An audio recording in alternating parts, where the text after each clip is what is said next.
Over 40% of the world's people live in federal countries, countries that include the United States of America, Mexico, and Germany. Federalism is about shared rule and self-rule, and about democracy. A big challenge for a number of federal countries is accommodating diverse peoples within a single country. Federalism provides them with a way of meeting that challenge.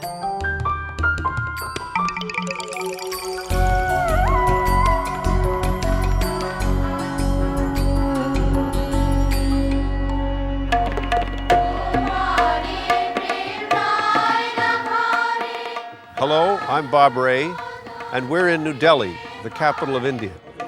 India is a country of breathtaking diversity. There are over 1 billion people living here, 18 official languages, hundreds of dialects, all the major religions of the world. And yet, despite its diversity and for all of its great geographic size, India is one single unified country.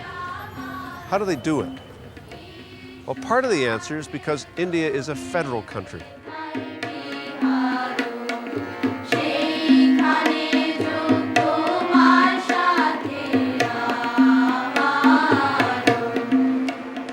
Like many other modern countries, India was created out of a colonial past, its territory defined by the British Empire.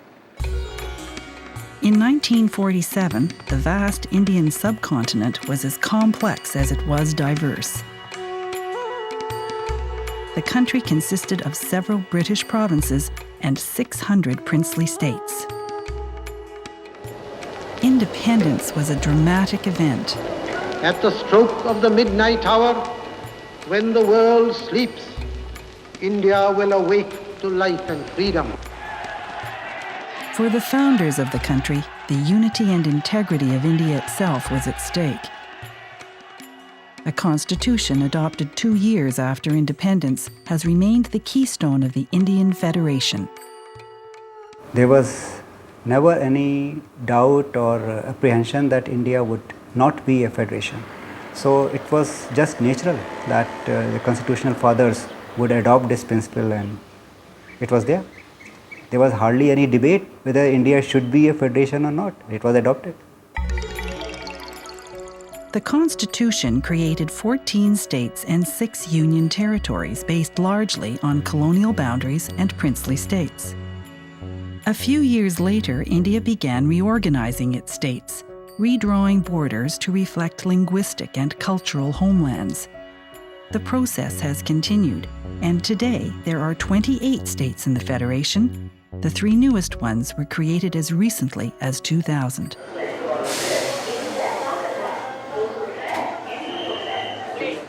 Every state has the right to determine its own language policy. Here in the southern state of Tamil Nadu, Tamil is spoken, and the official business of government is conducted in Tamil. The Constitution provides for a formula under which every state can have its own official language, and of course Hindi is the national language. We have a 3-language formula: the English, the Hindi and the regional language.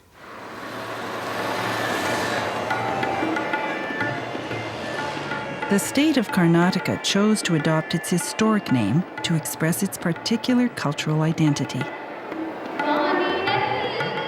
Karnataka is also the home of the Kannada language.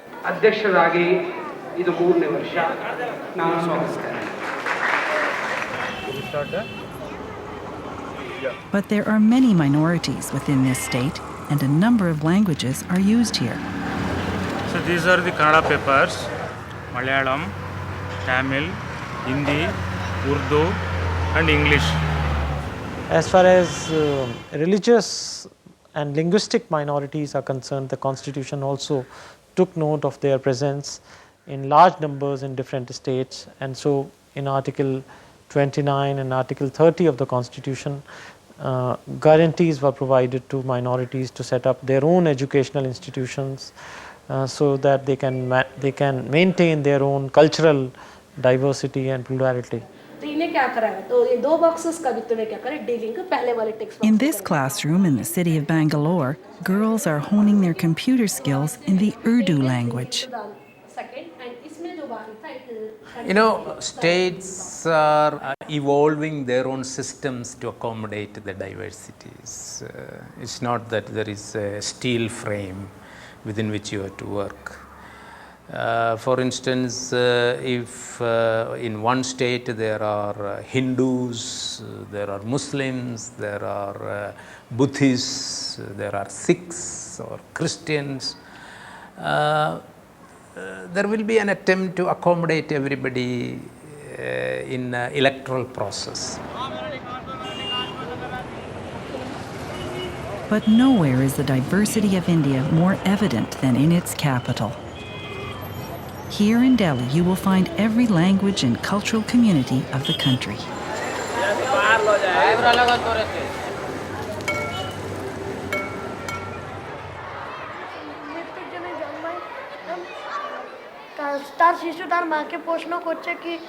This Bengali school is in Delhi, but the homeland of the Bengali people is hundreds of kilometers to the east in the state of West Bengal.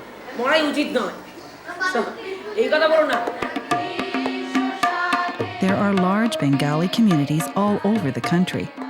At this school, you get a sense of the complexity of the Indian national identity. All the students are Bengali over here, so we prefer to speak in Bengali. But since it's an English medium school, so we have to stick to English only. Sometimes we speak in English, sometimes in Bengali, and because this is Delhi, so Hindi being our national language, frequently we speak in Hindi.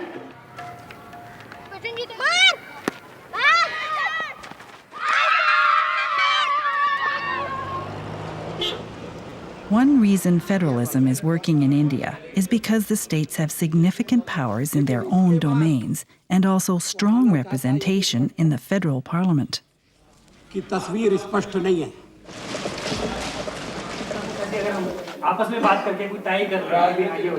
As well, over time, India has developed strong grassroots institutions of democracy.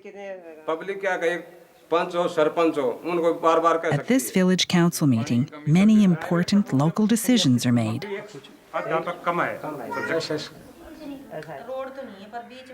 There are thousands of these councils all over India, with millions of council members. This relatively recent addition to India's federal system is an especially important way of including the mass of rural people and women into the political framework.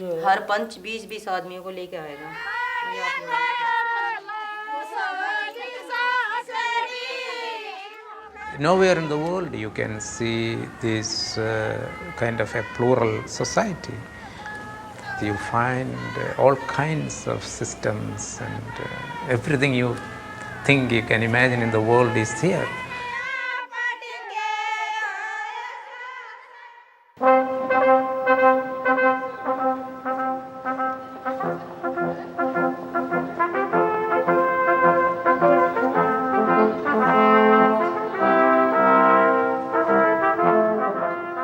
Switzerland is one of the oldest federations in the world, dating back more than a century and a half. A small country of only 7 million people, it's also diverse, with 4 language communities: German, French, Italian, and Romansh. Since it became a federal republic in the middle of the 19th century, Switzerland has been one of the most politically stable countries on the planet. The Swiss people are until now convinced that in such a small country, you see, with 4 languages, with 4 cultures, we couldn't live together peacefully and successfully as we do without being a federalist country. Switzerland's 26 cantons or half-cantons differ sharply in size, language, economy, and internal politics. These member states of the Swiss Federation are cultural homelands with histories going back centuries. Some cantons are German-speaking, some are French-speaking, and one is Italian. Some are officially bilingual, and the largest canton, Graubünden, is trilingual: German, Italian, and Romansh. Each Swiss belongs to a canton. I'm feeling very that I'm a man from Appenzell, and then I'm a Swiss too. I think that's the big advantage of federalism. It gives you the possibility of multiple identity, and multiple identity really as part of your citizenship. The cantons of Switzerland are more than simple administrative units. They all have a crucial role to play in the lives of their citizens.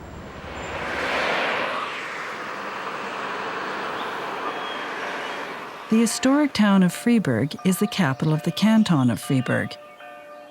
Both French and German-speaking people live here.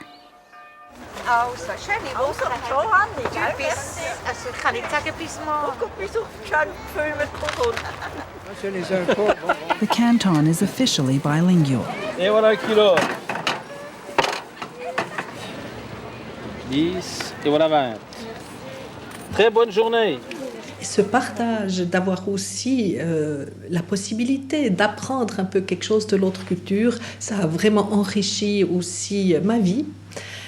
Et c'est aussi un peu ce que Fribourg essaye de faire vivre aussi à tous les autres qui arrivent à Fribourg ou même pour notre population. As in other cantons, the Freiburg cantonal government has the power to define its own political system and constitution. Freiburg is in charge of its municipalities and raises its own taxes on income. On y va, maintenant. Policing is also a cantonal responsibility.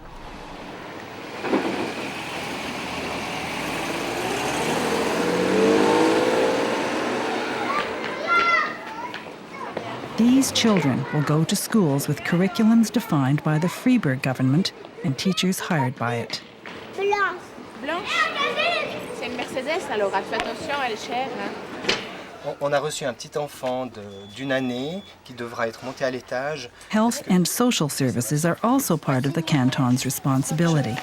Je peux téléphoner maintenant? Oui, tu peux appeler, oui, s'il te plaît. Si je prends la santé, il y a une loi fédérale, c'est la loi sur l'assurance maladie, qui fixe vraiment un cadre minimal. Cela veut dire tous les citoyens et citoyennes doivent avoir une assurance. Mais après, chaque canton est responsable pour mettre sur pied les structures hospitalières, les structures ambulatoires, de donner les autorisations pour des personnels qui travaillent à titre indépendant. Ça, c'est tout dans la compétence des cantons. We are really all equal partners, you see.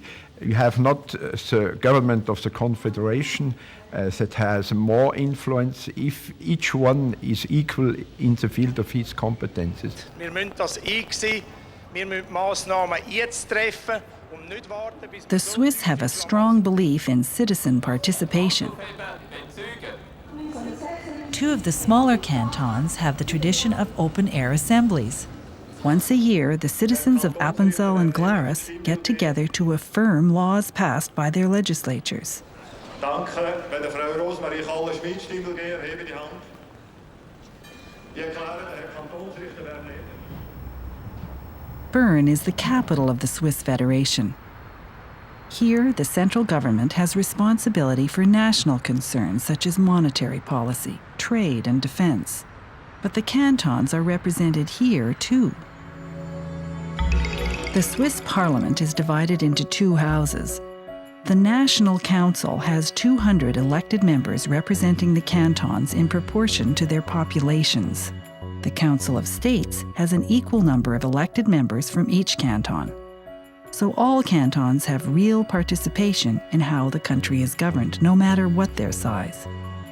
Both these houses elect 7 ministers from among their ranks to form the Executive or Federal Council, who direct their federal ministries.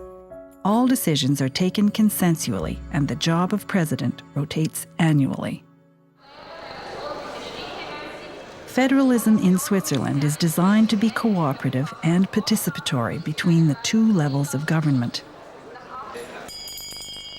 consultation procedures are written into the Swiss federal constitution, as is the provision for popular referendums. Any law can be subject to a referendum if 50,000 citizens sign a petition requesting it. Major constitutional changes or international agreements must also pass referendums.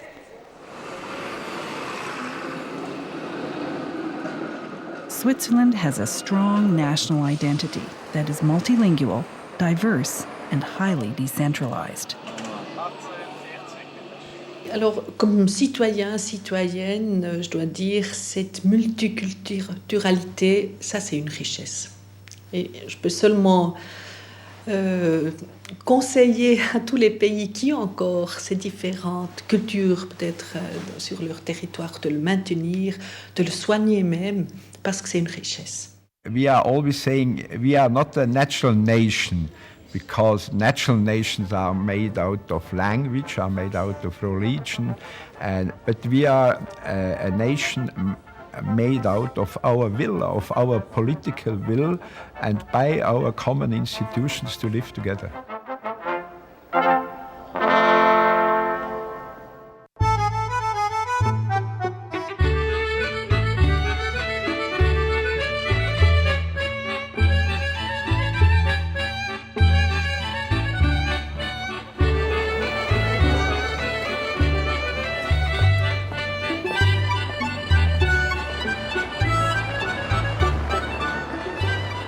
Belgium is a small country in both size and in population of about 10 million people. But it's rich in the history and culture of its French and Flemish-speaking peoples. Tensions between these two linguistic groups dominated Belgian politics for more than a century. The institutions were designed more following French